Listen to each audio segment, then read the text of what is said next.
Welcome back to the Deep Dive. Today, we're ditching the hoodies and energy drinks and, all those startup cliches to really unpack Eric Ries, the lean startup. Have you ever felt that moment, like you're looking at your business plan and it feels less like a roadmap and more like, I don't know, a hopeful wish list? Oh, absolutely. The lean startup is all about swapping out those what ifs with cold, hard data. It doesn't matter if you're just starting out or you've been at it for a while. It's about being smart, almost surgical with how we build and grow businesses. Yeah, it's like Ries throws that whole entrepreneurs fly by the seat of their pants idea out the window. Yeah. One of the things that really surprised me was how much he emphasizes, get this, management. Right. It sounds kind of funny, doesn't it? Management. We usually think of that as the enemy of creativity, especially with startups. But Ries makes a really good point. To build a company that lasts, even a disruptive one, you need good leadership. So we're not saying ditch management altogether, but more like redefine it for the startup world. This isn't some old school corporation with memos and rigid structures, right? Definitely not. Ries makes this brilliant comparison between a startup and a well-tuned engine. They both need constant tweaking and adjusting to run smoothly.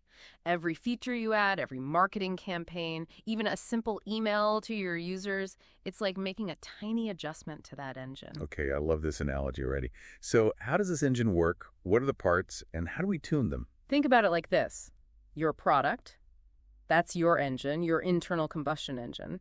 It needs constant testing and improvement to grow. But here's the key to the lean startup: validated learning. Right, validated learning. For anyone who's new to this, it means testing if what you think customers want is actually what they want.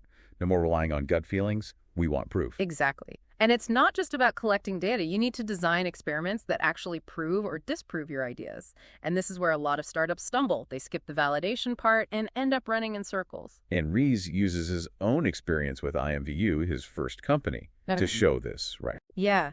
They were so sure their idea was great, an avatar-based instant messaging add-on. They put their all into it.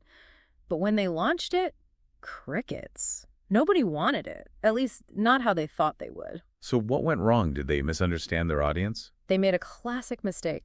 They assumed people wouldn't want to switch from the IM platforms they were already using.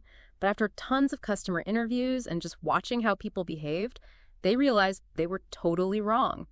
People actually loved the idea of making new friends online in a safe, anonymous space. And guess what? Their avatar technology was perfect for that. It's amazing how one little assumption can totally derail a product. This is why validating those assumptions early on is so important. Like, you want to make sure you've got the right fuel in your engine before you slam on the gas. Totally. And this leads to what Ries calls waste in a startup. It's not just spending too much money. It's anything, time, effort, money, that you pour into something that doesn't actually teach you something valuable about your customers. Which brings us to the minimum viable product, or MVP. It's a central idea in the lean startup, but also one that people get wrong all the time. Right. They think it's about releasing some unfinished product to save time or money. It's actually the opposite.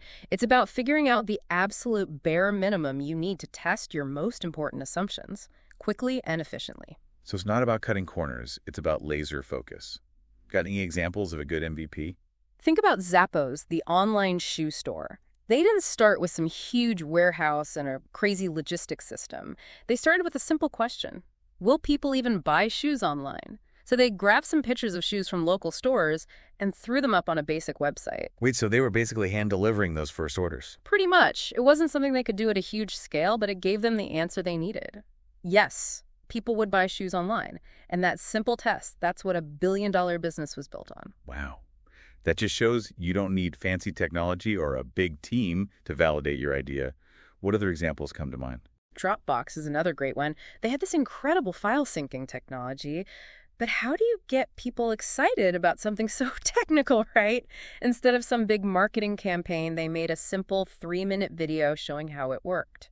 And that video, that's what got them 70,000 beta users almost overnight. It proves that an MVP is about being creative in how you test your assumptions, even before you have a perfect product. Okay, so we've built our engine, we're starting to figure out the right fuel, but how do we make sure it's actually running smoothly? That's where we get to another important concept: innovation accounting. Innovation accounting, right? It's not as boring as it sounds, I promise. Yeah, it sounds a little, I don't know, corporate-y at first. but I'm sure you're going to tell us why it's actually fascinating. It's about ditching those vanity metrics, the numbers that look good on a pitch deck but don't actually tell you if your business is healthy. Like, you mean stuff like follower counts or how many people visit your website? I think we've all been guilty of obsessing over those at some point, right? Totally. Those numbers can be super misleading. Ries calls it the land of the living dead, where companies might look alive, they might have some customers, maybe even some revenue, but they're not actually moving towards something sustainable. So they're like zombies, just going through the motions. Perfect way to put it. Ries gives an example of this company that built software for those big media companies. Oh, well, sounds impressive. They had the big names, for sure, but they were drowning. Feature requests, constantly shifting priorities. They were busy, but the business wasn't actually growing in a meaningful way. Okay, so how do you avoid that trap? How do you know if you're on the right track? It's about setting what Ries calls learning milestones. Basically, clear, measurable goals for what you want to learn at each stage. So instead of saying, we're going to build X feature, you say, we want to learn if customers even want X feature. Exactly. It's a small shift, but it makes all the difference. You're focusing on what you're learning, not just what you're building. One of the tools Ries talks about is cohort analysis. I have to admit, this one was new to me. It's super powerful. Imagine you're trying to reduce customer churn, right? Cohort analysis lets you see if a design change you made back in January actually helped. Did it reduce churn for new signups? Or are those improvements hidden because your longtime users are already loyal? So it's like you're grouping customers based on when they joined and then seeing how their behavior changes. Exactly. Ries talks about how IMVU used this and found this huge flaw in their growth strategy. Oh no, what happened? They were making all these product tweaks, but their key metrics, they weren't budging. Cohort analysis showed that their total user base was growing, but it was because of what they had done in the past, not what they were doing now. They were basically putting lipstick on a pig. Ouch. So they were stuck and they didn't even realize it. Cohort analysis was like a much-needed reality check. Totally. And it forced them to reevaluate, make some tough choices, which brings us to another really important concept, the pivot. Ah, the pivot. The million-dollar question, right? Yeah. When do you stick with your original plan and when do you make a big change? It's probably one of the hardest things for any entrepreneur to figure out. Ries talks about how even the best plans can be wrong. Sometimes you have to change course, but it doesn't mean giving up on your vision entirely. It's about adapting, finding a better way to get to where you want to go.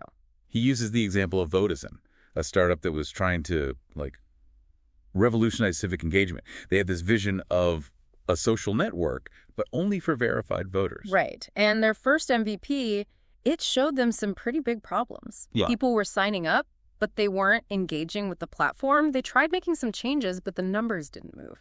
So they had to ask themselves, is it time to pivot? And they did. Their first pivot was what Ries calls a zoom-in pivot. They focused on one feature of their platform, a tool to contact elected officials, and made that the core product. So it's like saying, okay, maybe the whole buffet isn't working, but everyone loves this one dish. Let's focus on that. Exactly. And their referral rates, they shot up. But their revenue model, still not working. So they pivoted again, this time shifting from what Ries calls a sticky engine of growth, where users come back again and again, to a transactional model. They wanted to see if people would pay to reach these verified voters. 2 pivots in, and they were getting closer, but still hadn't quite cracked it. Did they keep going? He did. Third pivot. This one was a platform pivot. Basically, they opened up their technology so that anyone could use it to reach voters. And that did it. That's the one that worked. It was. Finally found a model that was sustainable, had good engagement, and a solid way to make money. Vodafone's story, it's a great example of how pivoting, when it's guided by data and really understanding your assumptions, can take a struggling startup and turn it into a success story. But Ries also warns about, clinging to a sinking ship. He talks about Webvan, the online grocery delivery service. Right. They spent a ton of money building out their whole infrastructure before they even knew if their basic idea would work. Classic example of the sunk cost fallacy. Throwing good money after bad because you've already invested so much.